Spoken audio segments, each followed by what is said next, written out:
Hi viewers, welcome back to my another new blog. আজকে আমি জাপানের একটি অন্যরকম দোকান আপনাদেরকে দেখানোর চেষ্টা করব। ভিডিওটা দেখার জন্য আমাদের সঙ্গে থাকুন। যে বিভিন্ন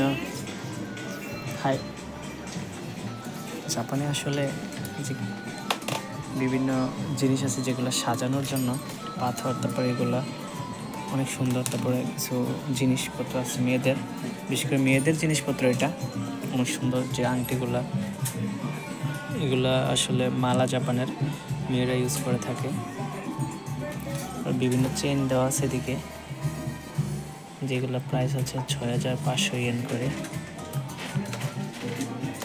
তারপরে এগুলো হচ্ছে বিভিন্ন সুন্দর সুন্দর কানের দুল, অনেক সুন্দর। জাপানে আসলে বিভিন্ন অনুষ্ঠানের মাধ্যমে এগুলো ইউজ করা হয়। বিশেষ করে এই চামিচগুলো অনেক সুন্দর চামিচ। এগুলো হচ্ছে 900 ইয়েন করে একটা প্রাইস। এইগুলো হচ্ছে কাটা চামিচগুলো হচ্ছে 200 ইয়েন করে। এটাও অনেক সুন্দর। বিশেষ করে এই চায়ের কাপটাও অনেক মোটামুটি অনেক সুন্দর। তারপরে বিভিন্ন মাম পানির বোতল আছে।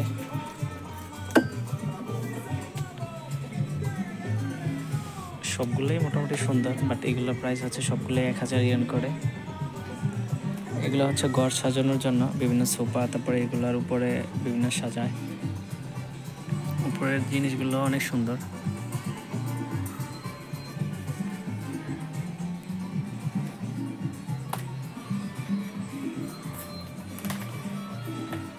এগুলোতে অবশ্যই সেন্ট, তারপরে আন্তর্জাতীয় জিনিস রাখা হয়। বোতলগুলো অনেক সুন্দর।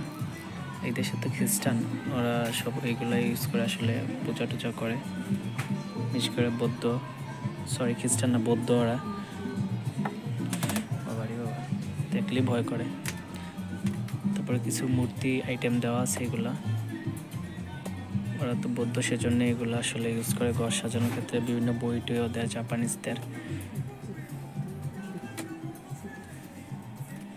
তারপর কিছু মূর্তি এগুলা বানাই রাখছে, যেগুলো আসলে দেখতে অনেক ভয়ঙ্কর মনে হচ্ছে, বাট এইগুলো হচ্ছে 4500 ইয়েন করে। বুঝলাম না এগুলো আসলে কি। তারপরে বাঁশের কিছু কাঠি, এগুলার দাম হচ্ছে 1500 ইয়েন করে। এদিকে কিছু মূর্তি টুর্তি এরকম আইটেম আছে। ভিতরে কি আছে ভূতের মতন বুঝতেছি না। ও আচ্ছা, এগুলো হচ্ছে ব্যাগ, বিভিন্ন ব্যাগ জাতীয় ব্যাগ। এগুলোর দাম হচ্ছে 6000 টাকা করে।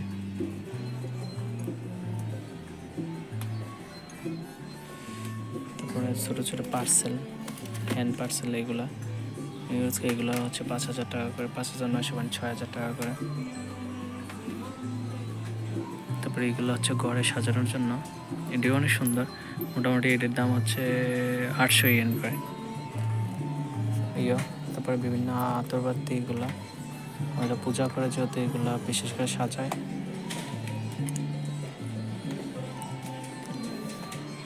আসলে এই দোকানটাতে ঢুকলেই ভয় ভয় করে, কেমন যে একটা ভূতের মনে আস্তানা মনে হইতেছে এই দোকানটার মধ্যে।